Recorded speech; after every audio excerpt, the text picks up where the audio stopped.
Bonjour et bienvenue dans cette présentation de C2C Archive-One Enterprise, la solution d'archivage durable et évolutive pour Microsoft Exchange. Pourquoi archiver, mais surtout pourquoi archiver les emails? Tout d'abord, archiver permet de réduire les temps de sauvegarde et de restauration de la messagerie. Puis également de résoudre le problème des fichiers PST, qui ralentissent les sauvegardes quand ils sont en réseau et représentent une quantité d'informations importante qui échappe aux services informatiques quand ils sont en local, sur des PC portables par exemple.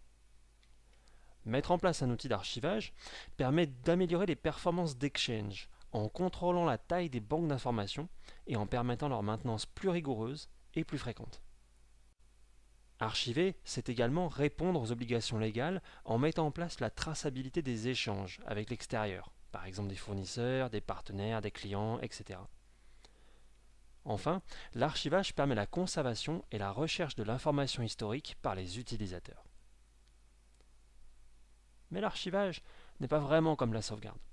La sauvegarde répond davantage à une notion de criticité et à une notion de restauration. Il faut être capable de réparer et restaurer rapidement une information perdue. Alors que l'archivage cible davantage une conservation dans le temps. La sauvegarde est une copie de secours de l'information, qui peut être stockée sur site ou sur un site distant. Tandis que l'archivage est un déplacement pur et simple de l'information sur d'autres médias, qu'ils soient locaux ou en réseau. La sauvegarde réécrit de façon périodique ces médias, alors que dans l'archivage, nous allons cibler l'extension et nous aurons besoin de médias extensibles pour stocker de plus en plus d'informations historiques. Enfin, la sauvegarde cible le court terme, tandis que l'archivage cible le long terme. Ces deux mondes étant très différents, ils nécessitent donc d'être indépendants. Voyons maintenant ce que proposent les autres solutions d'archivage sur le marché. Donc, prenons un panel d'utilisateurs qui possèdent des ordinateurs fixes ou portables et des fichiers PST. Prenons également un serveur Microsoft Exchange avec une ou plusieurs banques d'informations. La quasi-totalité des autres solutions d'archivage nécessitent une base de données de type SQL Server. Si nous démarrons une opération d'archivage et de convergence des données, automatiquement nous allons créer des archives et une base de données qui sera intimement liée aux archives. Le problème, c'est bien évidemment qu'à chaque sauvegarde, je vais toujours être obligé de sauvegarder et mon serveur Microsoft Exchange, mes archives et cette base de données. Comment dans ce cas parler de l'indépendance de l'archivage par rapport à la sauvegarde si les deux systèmes restent intimement liés? Avec Archive-One, l'approche est radicalement différente. Reprenons notre panel d'utilisateurs et notre serveur Microsoft Exchange, notre serveur Archive-One, et nous lançons une opération d'archivage. La première différence, c'est qu'Archive-One ne va pas tout stocker dans le même volume d'archives, mais va créer des stockages, différents volumes, année par année, et indépendants les uns des autres. C'est-à-dire que les index de l'année 2011 sont complètement indépendants des index des années précédentes.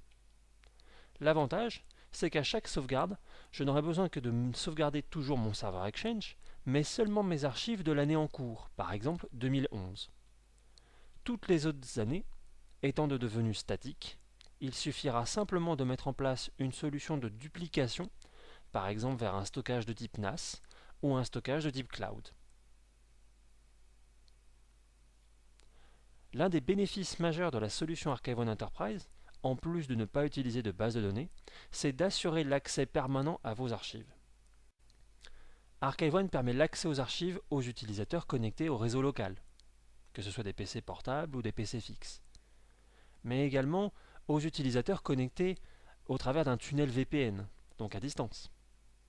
Et bien évidemment, au travers des serveurs frontaux, des serveurs CAS sur Exchange 2007 et 2010, aux utilisateurs qui sont connectés à la Outlook Web Access, ainsi qu'aux personnes utilisant des smartphones ou des PDA toujours connectés à notre serveur CAS.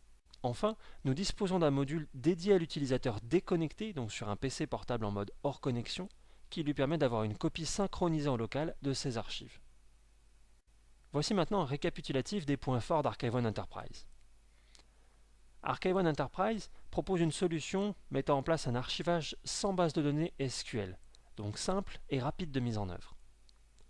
La mise en place de la solution ne nécessite pas de formation des utilisateurs. La solution Archive-One Enterprise s'adapte à toute infrastructure Exchange, qu'elle soit en cluster, en mode serveur autonome, sur des environnements multisites ou multidomaines. La prise en main technique de la solution est facile.